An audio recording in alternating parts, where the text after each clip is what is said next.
کے اندر افواہوں وغیرہ پایا جاتا ہے، سب سے جو عام چیز سننے ملتی ہے کہ یہ خشک مضمون ہے،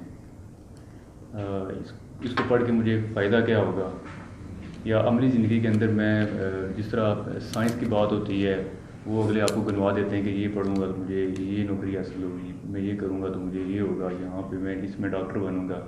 تو فلسفے کے حوالے سے جب اسٹوڈنٹ کو موٹیویٹ کیا جائے، یا بالخصوص آپ کو خود ہی کسی کو یہ بتانا پڑ جائے کہ جی یہ پڑھ کے آپ کیا کر لو گی یا آپ کے اندر کیا اسکل آ جائے گی، تو بندہ بظاہر ایک دفعہ تو سوچنے لگ جاتا ہے کہ آخر اس کا جواب کیا دیا جائے۔ تو آپ کے نزدیک اس حوالے سے کیا؟ ارسلان دیکھیں، آپ نے جو بات کی ہے نا اس کے دو پہلو ہیں۔ ایک تو آپ نے کہا کہ فلسفے کے بارے میں یہ مشہور ہے کہ یہ خشک مضمون ہے۔ اچھا، یہ اب بڑی ایبسٹریکٹ سی اور ریلیٹیو سی بات ہے۔ مجھے یہ لگتا ہے کہ جس آدمی کو میتھمیٹکس آتا ہے نا، یا جس کا وہ ایکسپریشن ہے، اس کے لیے خشک نہیں ہے، اس کے لیے بہت رنگین ہے۔ میں نے کچھ میتھمیٹیشنز کے حالات پڑھے پچھلے دنوں، ڈاکومنٹریز دیکھی، اور خاص طور پہ وہ فلم سب کو دیکھنی چاہیے، دا بیوٹیفل مائنڈ، جو جارج ناش کے اوپر بنی ہے، جو نوبل laureate ہے۔ ان کے نزدیک تو رنگ بھی میتھمیٹکس میں ہے اور وہ عقل دنگ رہ جاتی ہے۔ یہ جس کو نہیں آتا میرے جیسا، جس کا ایکسپریشن نہیں ہے، تو یہ خشک یا رنگین یہ تو بڑی ایک ریلیٹیو ٹرم ہے۔ جب آپ کا ایکسپریشن کوئی چیز ہو، جیسے مجھے فلسفے سے، آپ کو فلسفے سے، مجھے فلسفے سے بہت لگاؤ ہے، تو ہمیں تو کبھی خشک نہیں محسوس ہوا۔ یہ تو ایک ریلیٹیو بات ہے، اور اس کا کیا کیا جا سکتا ہے۔ جہاں تک بات یہ ہے کہ اس کی پریکٹیکل ویلیو کیا ہے، اس میں آپ نے کہا کہ بعض لوگ سائنس کا حوالہ دیتے ہیں، یہ حوالہ بھی غلط ہے۔ سائنس کی بھی دو جہات ہیں، سائنس کی ہر چیز پریکٹیکل نہیں ہوتی۔ اگر میں یہ سیفلی کہوں کہ سائنس کی پریکٹیکل شکل ٹیکنالوجی ہے تو غلط نہیں ہوگا، مگر جو تھیوریٹیکل فزکس ہے اور سائنس کی وہ جو مباحث ہیں کہ جو فلسفے اور میتھمیٹکس کے بغیر آگے نہیں چلتی، وہ سو کالڈ پریکٹیکل نہیں ہے۔ یعنی یہ مس کنسیپشن ہے، سائنس کی ہر چیز سو کالڈ پریکٹیکل نہیں ہے، بلکہ کسی بھی، میں تو یہاں تک کہوں گا، کسی بھی علم یا فن کی ساری جہت پریکٹیکل نہیں ہوتی۔ میں اس کی ایک مثال دوں، انتہائی پریکٹیکل چیز مانا جاتا ہے کم سے کم پاکستان کی حد تک رقص، موسیقی اور ڈانس کا، اور یہ بھی انتہائی غلط پرسیپشن ہے۔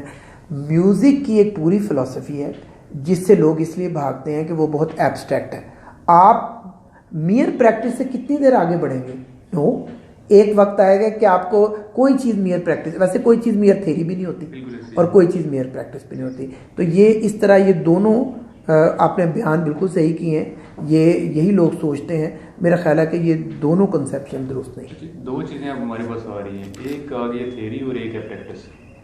تو پریفرنس اگر ہم دیکھیں تو وہ کیا ہماری ہونی چاہیے؟ میرا خیال ہے کہ پریفرنس میں دونوں چیزیں آنی چاہیے۔ اگر آپ محض پریکٹس کریں گے، اس پہ مجھے کچھ کہنے کی ضرورت نہیں، اس پر کالنگ ووڈ جو کہہ گیا میں اس کو دہرا دیتا ہوں۔ میں ریفرنس دے دوں، کتاب کا نام ہے دی پرنسپلز آف آرٹ، اور ہمارا جو عظیم ہسٹورین، اینتھروپولوجسٹ اور ایستھیٹ ہے RG کالنگ ووڈ، وہ سمجھیں کہ آپ کے سوال کا جواب وہ دے گیا ہوا ہے۔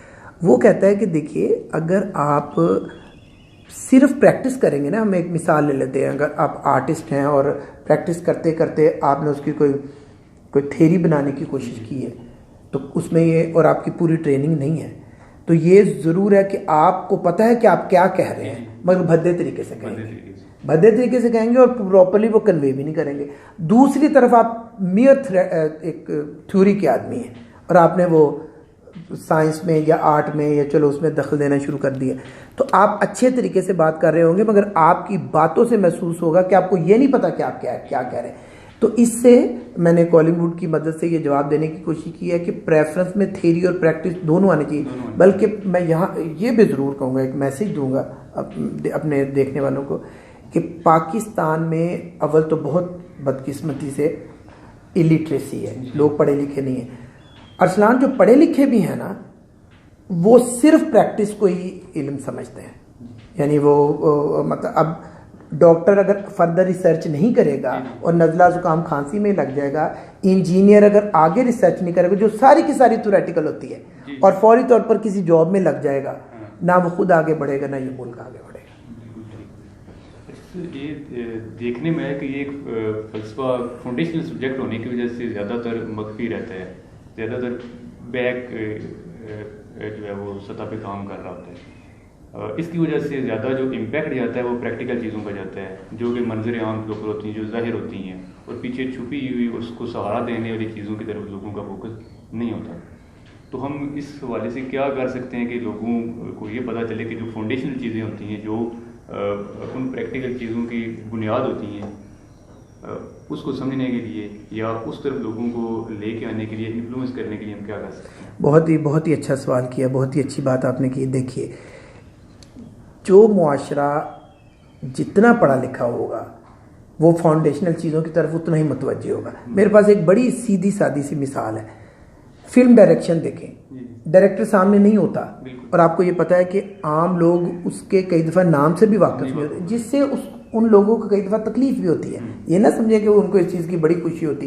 اچھا، سامنے اداکار ہیں اور اس کے پیچھے وہ سوچ ہے کہ جو ان کو as a tool, as a اپنا میڈیم، چلو ٹول نہ کہ ایز اے میڈیم یوٹیلائز کر رہی ہے. اگر ہمیں صرف ایکٹرز کا پتہ ہے اور ڈائریکٹرز کا نہیں پتہ، اگر ہمیں صرف ڈانسر کا پتہ ہے، ڈانس ڈائریکٹر کا نہیں پتہ، اگر ہم اتنے ہی وہ ہیں لوگ، اگر فلموں کا پتہ ہے اور فلم کے پیچھے اس کے ڈائریکٹر کا نہیں پتہ، یا جیسے ابھی ہم دیکھ رہے ہیں کہ بہت ساری چیزوں کی جو فاؤنڈیشنل تھیری ہے اس کا پتہ نہیں ہے، تو سب سے پہلے تو ہمیں یہ یقین رکھنا چاہیے کہ معاشرہ پڑھا لکھا نہیں ہے.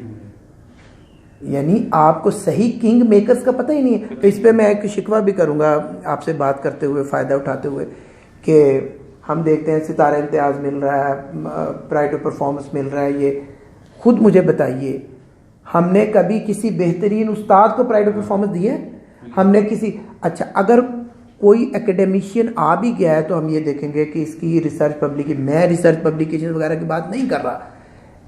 کوئی انسان اگر بہت ہی اعلیٰ درجے کا ٹیچر ہے، چاہے وہ اسکول ٹیچر ہوں، چاہے وہ کالج کے ہوں، چاہے یونیورسٹی کے ہوں، کیا ہم نے کبھی ان کو بھی ہائی لائٹ کیا؟ ہم نے نہیں کیا. یہ بھی ایک وجہ ہے قوم اور معاشرے کی پستی کی. ایک عام سوال جو لوگوں کے ذہن میں اٹھتا ہے کہ یہ فلسفہ جو ہے یہ ایک آپ کا ایلیٹ کلاس کا یا عالی دماغ لوگوں کا یا بڑے لوگوں کا جو ہے یہ موضوع ہے، کیا اس حد تک صداقت ہے اس بات کی؟ یہ بھی نہیں، یہ بالکل غلط بات ہے. ایک مثال آپ کو دوں گا. یعنی آپ نے یہ مس کنسیپشن بتایا، یا کنسیپشن کہ یہ ایلیٹ کا اور بڑا سوڈو سبجیکٹ ہے اور امیروں کا. میں اس کے آپ کے برعکس مثال دے سکتا ہوں. ایک دفعہ میں نے بہت ارلی صبح میں اٹھا، میں نے ایئرپورٹ جانا تھا، اور وہاں سے میں نے مجھے نہیں یاد دوسرے ملک جا رہا تھا یا دوسرے شہر، تو ایک رکشہ لیا. اب رکشے والا تو ایلیٹ کلاس سے نہیں ہوتا نا، اور پڑھا لکھا بھی. تو اب دیکھیے پورا فلسفہ اس نے کیا بیان کیا ہے، میں مختصر آپ کو. اب وہ پہلے تو میں نے غور نہیں کیا، پھر تھوڑا سا میں نے دیکھا کہ تو اس نے آنکھیں بند کی ہوئی، شاید سویا ہوا، رکشہ چلائی جا رہا. تو میں ڈر گیا، میں نے کہا رکو، میں نے کہا میں نے ایئرپورٹ جانا ہے، اللہ کے پاس نہیں جانا. خیر وہ ہنسنا شروع ہو گیا. تو میں نے کہا یہ تم نے کیا کیا ہے؟ اب اس پہ اس نے ایک فقرہ کہا ہے. آپ مجھے یہ بتا دیجئے کہ کیا آپ کیا کہیں گے یہ فلسفہ نہیں ہے؟